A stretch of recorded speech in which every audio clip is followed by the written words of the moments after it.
ito ay rated SPG. Striktong patnubay at gabay ng magulang ang kailangan. Maaaring may masiselang tema, lengguwahe, karahasan, sexual, horror o droga na hindi angkop sa mga... Maglalakas ng loob na nga itong si Felma at si Manuel na sampahan na nga ng karampatang kaso ito ngang si Hazel dahil hindi na nga makatao ang ginagawa niyang paninira kay Felma na ipinalabas na si Felma nga ang kabit.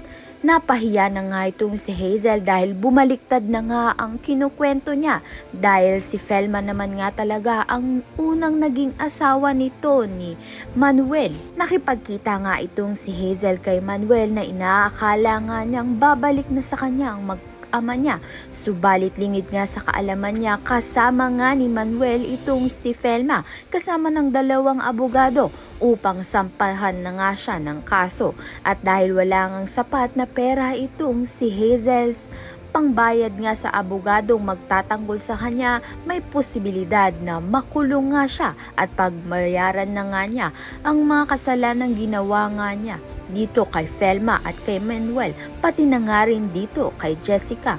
Sa kabilang banda naman nga, hindi nga pinahintulutan ni Felma ang paglayas nga nito ni Manuel at ni Jessica dahil nga ipaglalaban niya nga ito.